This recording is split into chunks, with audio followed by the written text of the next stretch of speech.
And now we have Campbell. Okay. Trying to talk about Campbell McGrath is a daunting task. Not only has he been wreathed with some of the top American poetry prizes, in this order: the Kingsley Tufts, a Guggenheim Fellowship, a Witter-Binner Fellowship, and the big daddy of them all, a MacArthur Foundation grant. He is also the only poet in this country that has come close to outdoing Walt Whitman in including all things American in poems of ample capacity. I believe this awe of America comes from his working-class Irish immigrant background, and being born here, he wants to explore every nook and cranny, every ideal, every historical event that made this nation America. The titles of his 6 books speak to this general theme: Capitalism, American Noise, Spring Comes to Chicago, Road Atlas and Other Poems, Florida Poems, and the latest, Pax Atomica. I once heard Campbell say in an interview that his books talk back to his earlier books. Pax Atomica talks back to American Noise. Road Atlas talks back to Spring Comes to Chicago. These are cycles of poems of epic proportions. They incorporate popular culture. They collage historical texts. They inspire American self-reflection. An American critic has even coined a literary term to describe what Campbell does in his poems. It's called ironic romanticism. And here is a short recorded clip of what this ironic romanticism is. Consider the human capacity for suffering, our insatiable appetite for woe. I do not say this lightly, but the sandwiches at Subway suck. Foaming lettuce, mayo like rancid bear grease, meat the color of a dead dog's tongue. Yet they are consumed by the millions and by the tens of millions. So much for the food. The rest I must pass over in silence.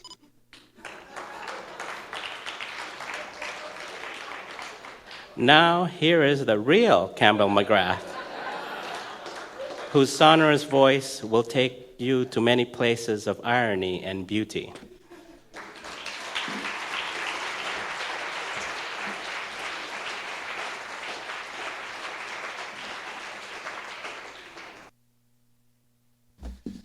Well, that's interesting.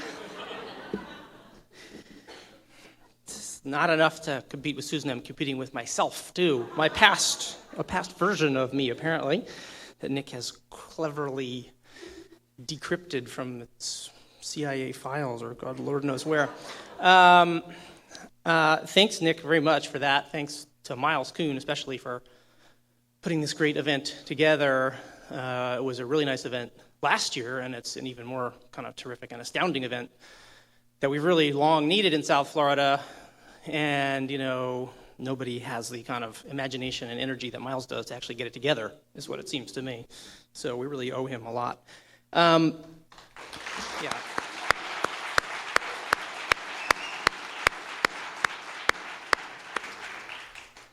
I'm going to, work hard to disprove almost everything Nick said about me by mostly reading new work.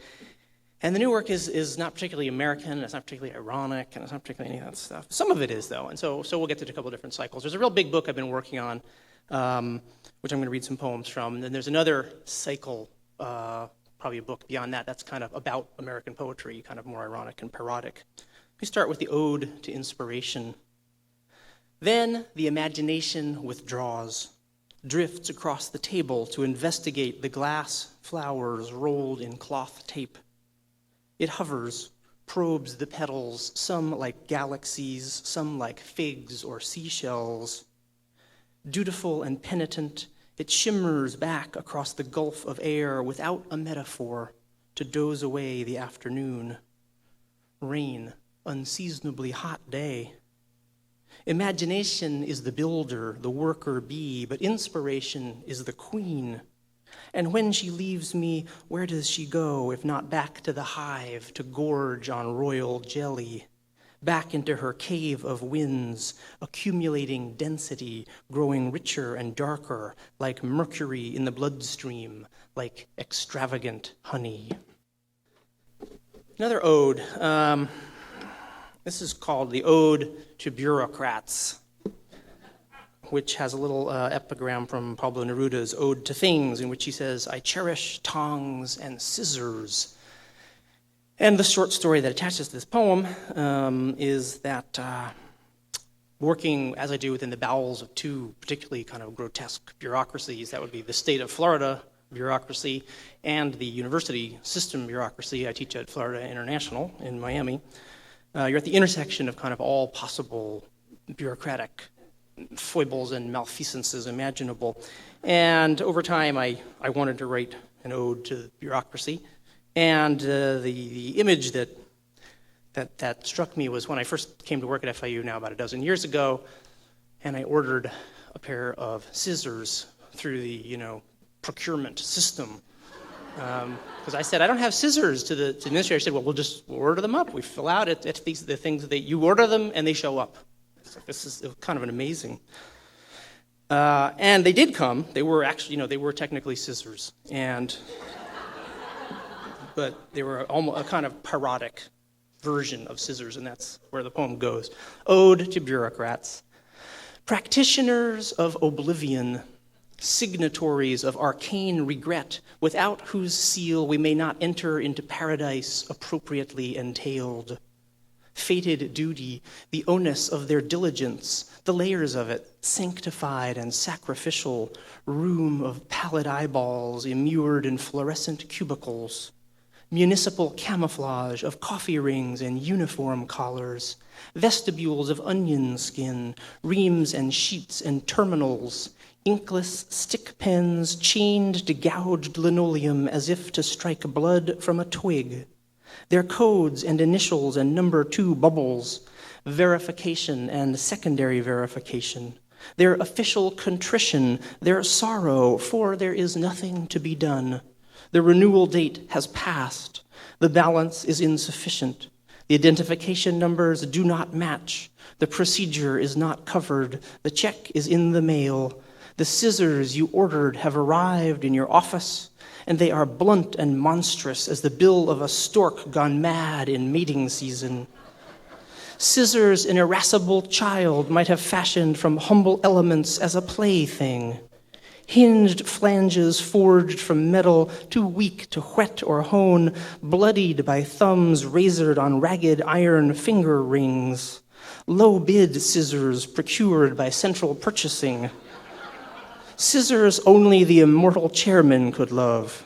Cheap scissors, bad scissors, apocalyptic scissors. These are your scissors, Mr. McGrath. Sign here, please, front and back in triplicate.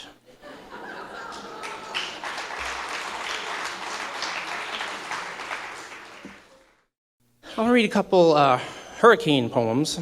Susan ended us in South Florida after taking us to big cities in the north, which I used to write about but no longer do, living down here long enough. You forget that there is a world outside of South Florida. I think that's maybe it. And I have a kind of sequence of poem in this longer book about it's called Hurricane Notebook. So here's a couple of those, 2 of those. This one's called Jacks. Steady wind from the east, foretelling, believe it or not, another hurricane. One of those that circles aimlessly, appears headed harmlessly out to sea, then curlicues like a pig's tail before beelining for lovely Florida. Who is it now? Gina, Leonardo, Peggy Sue? Water choppy, strong current ripping south along the beach. After a while, we see, approaching from the north, dark patches in the swells, like cloud shadows or seaweed, but it is fish. Clumps and schools and swarms of them. Here come 6 at a time, then a dozen, 100, thousands thrashing the surface as they approach. surging and swirling around us. Ow! Elizabeth jumps up on my back as a fish tickles her foot. What kind of fish are these? Silver with a tail broadly forked and trimmed in black, 5 inches long. A type of jack? I will look it up at home. Now I am home. I look it up. They are jacks. This poem's called Po Chu-yi, the famous poet of the 6th or 7th century, Chinese poet who many American poets, I think notably James Wright, have been fans of and written to. Po Chu-yi. This is about the final end of hurricane season. Patterns and schedules, forms and keys, life returning to normal. The boys at school and homework for me, teaching the graduate workshop until 8 o'clock tonight. Quick swim with Elizabeth, then we shower outside. Surely this is one of life's little noticed pleasures. Showering in dappled sunshine beneath a turquoise sky after a month-long siege of hurricanes. This shower was a master stroke. It was, Elizabeth says, our greatest creation after only the children. Uprooting the Ming aralias stout as knobby trees, erecting the fence, running the pipes across, laying down paving stones, sacks of smooth pebbles, lining it all with cheap rolls of bamboo fencing, like something Po Chu-yi might have nailed together while waiting for the emperor to rescind his exile. I mean, if Po Chu-yi had shopped at Home Depot. Tell me, old master, how shall I express my gratitude for the good fortune of this life? We're good. This is a prose poem, and it's called The Leatherback. I don't want to say anything else about it. I'm still slogging Sam's surfboard across the sand when the boys race off to see what the commotion up the beach is all about. And by the time I get close, they've run back to report a sea turtle, a leatherback, the biggest of them all. We've never seen one before. But there's a problem. It's injured. They've already loaded it into the back of the Fish and Game Department pickup truck as the local cops pointlessly holler to stand back, and it is truly huge, like an old sequoia log, like the barnacled hull of an overturned rowboat. One of the rangers says it is probably 80 years old, and the boys say its fins are all chopped up by a boat. But the ranger says, no, a knife. And now I can see sinewy stumps where the flippers should be. Gray flesh marbled with milk-white fluid, sickening, I turn away. It must have washed here from some place where turtles are still a food source. The Bahamas are less than 100 miles east. There's a strong wind blowing men of war up on the beach. Sea turtles eat jellyfish.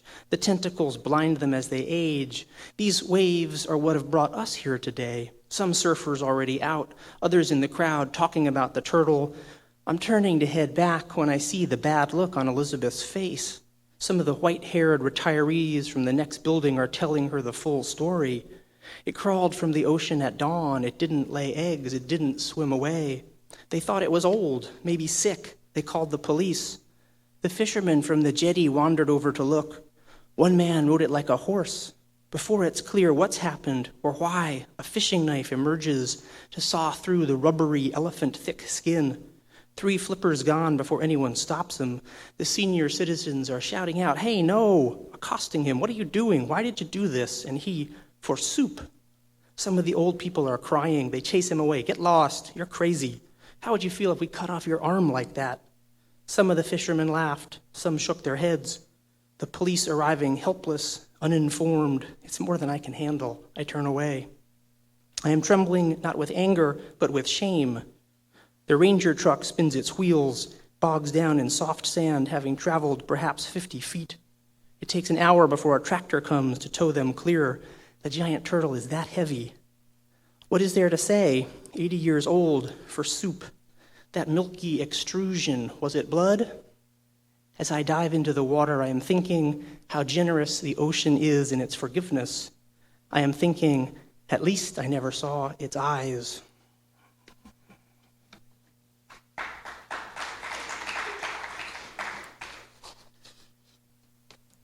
Turn to some comedy.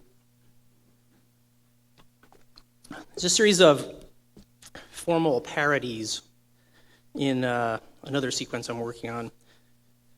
This one is called Faulty Guzzle. I'm sure many of you know what a Guzzle is, and if not, you'll probably be assigned one in workshop over the course of this weekend. It's a Persian form in which you write couplets in which the last word repeats a thought or an image. But this is, of course, a faulty Guzzle, so it disobeys those rules. And you end a Guzzle with the poet's own name entering the poem. I remember the mountain poppy, scent of jasmine and flowering basil. There is only one culture crying for the mud of its origin. All the courtesans in Islamabad were named Roxanne.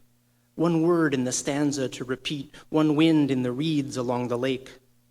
If the mole hunts the cricket, what does the mole cricket hunt? Thirst, flower, moon, turtle, mirror, magnet, Campbell.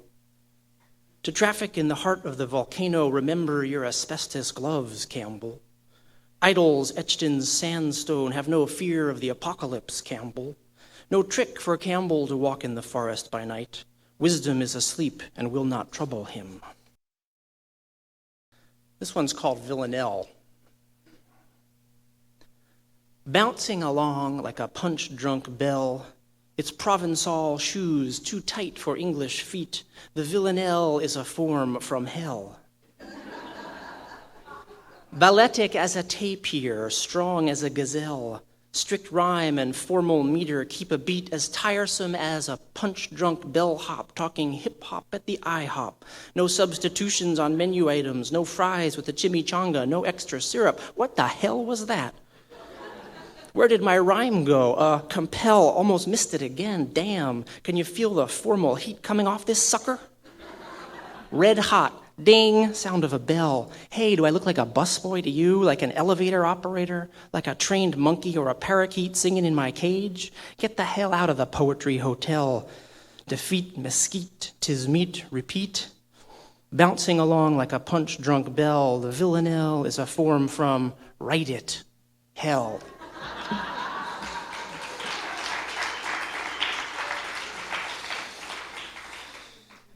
This is a poem called The Toad. I've never read some of these poems before. I'm very excited to do that today. This is a poem called The Toad.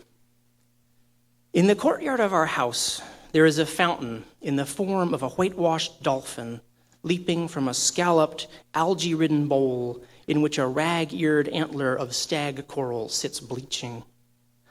The sun here is fierce enough to burn away the water in 3 or 4 days, and this morning I am tasked to fill it again and to clear the small pump of fallen leaves and alamanda blossoms, feeling weary, hollowed out, frayed and startled enough to drop the watering can with a jolt at the tingling signal of an animal presence. The sudden awareness of another living creature at hand, that sensory aura or electrical field felt and recognized by some nerve kernel of the brain undiscarded through all our Baroque evolution. It is a toad, big as my fist, cloud gray, its rubbery head emerging from murky water like a weird, grinning, operatic goblin mask. When it blinks the camera lenses of its uncanny eyes, I can see that they are gold, brilliant and metallic, like moonlander foil hammered over robotic orbs. My heart is pounding like a piston, like the fine hammer of that goldsmith. It aches profoundly as a torn bicep. All week I have been lashed and scoured by an ocean of phantoms, and I am worn smooth as beach glass, deeply exhausted and more than a little bit lost. Faster and faster our children are disappearing into the mist of the future, even as we shout into our parents' ears to remind them of the past.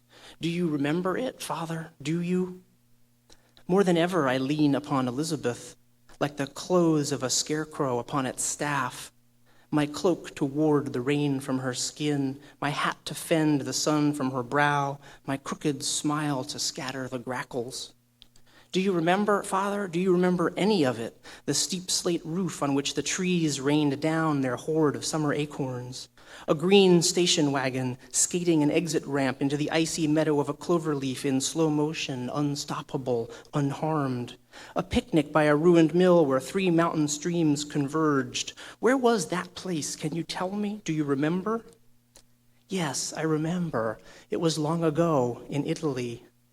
You were a child, and I carried you up the mountain, and you swam with your brother in the pools of melted snow run down from the Alps to the mill pond, past dark hill towns like the dwellings of trolls, older than the Romans, much older, and I swam beside you in the ice-green water and rested on hot boulders in the sunshine.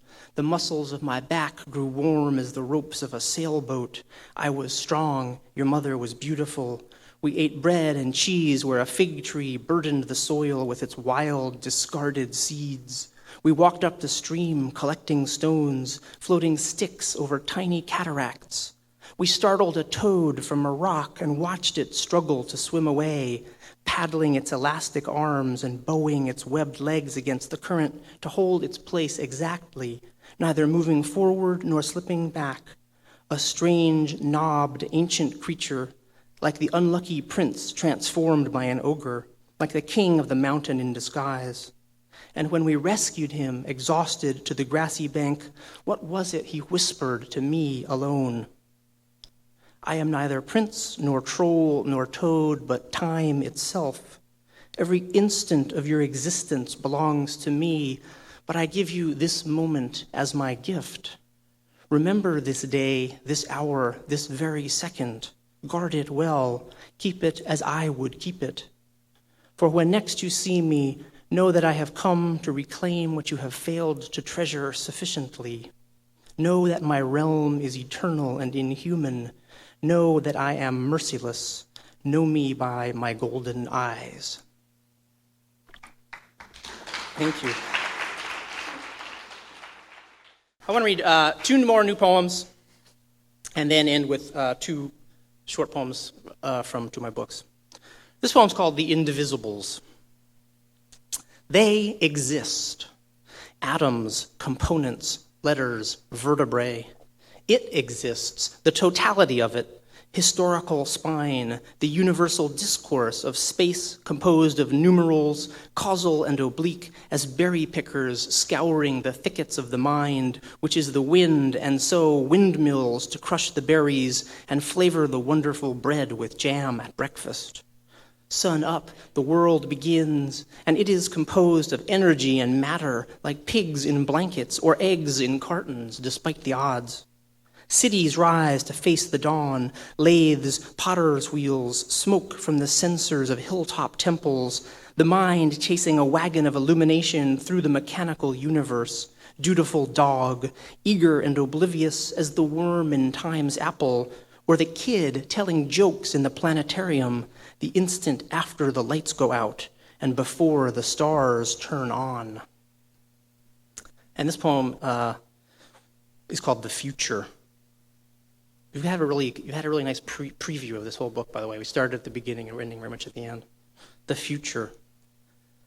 I would speak to it as to a stream in the forest where infant ferns grow shapely as serpents or violins. I would surrender to it if I could drift among the stars as among a cloud of milkweed spores or jellyfish. Years turn like autumn leaves. They pass and we number them, like galaxies or symphonies, when we should honor them with names like hurricanes or the craters of the moon. What will Arcturus ever mean to me compared to these years, 1962, 1986, 2005? They march beside me like siblings. They are more intimate than lovers. They do not turn back when I fall behind. The future watches us and marvels at our inability to comprehend it. Even Einstein only glimpsed its shores like Magellan, planting small vineyards at the edge of the ice like Eric the Red. To view it plainly, we would need to evict the self from its rough settlement, to strip the bark from our limbs and branches, to reside in a place where atoms and stars resemble shy animals learning to eat from our hand. Only then would the future, like a lonely hermit, find his way to that clearing by the stream in the forest, and sit beside us on a mossy stone and listen. It actually seems like a good place to end, but I'm going to read one more later poem. This is a poem from Florida Poems. I feel like we should end back in Florida. Susan ended us in Florida. It seems appropriate to end there. This is called Because This is Florida. And this is another Villanelle. We're having like Villanelle Day today. I think these are the two Villanelles I've ever written, actually. But Because This is Florida, which is set at the beautiful Florida State Fair. I know we have some people from Tampa area here today who I spoke to. I'm going to end with this poem. Because this is Florida, we can be what we choose to be. Say, Dixie-fried Cubano rednecks. It's that kind of place. When the heavy metal band plays Rocky Top, Tennessee, they all stomp and sing along. I should say we sing along at the annual state fair, a very weird place. Because this is Florida, I feel like an anomaly, but the truth of it is I'm them and they're me. And now we're stamping and hooting all over the place while the Texas Swing Band plays Rocky Top, Tennessee. And Haitian kids dip kettle candy beneath a live oak tree in historic cracker country. Apt and ironic misnomer for the place, because this is Florida, after all, not Texas or Tennessee. Florida, Florida. At times I can't believe what I see and don't know how to feel about living in a place where a bluegrass fiddler plays Rocky Top, Tennessee while Rome burns. Is it just me or an epidemic of mistaken identity, the state of confusion that plagues this sun-bedeviled place? Because this is Florida, I beg you to believe me, the steel drum band from Trinidad plays Rocky Top, Tennessee. Thanks very much. Thank you all. Thanks.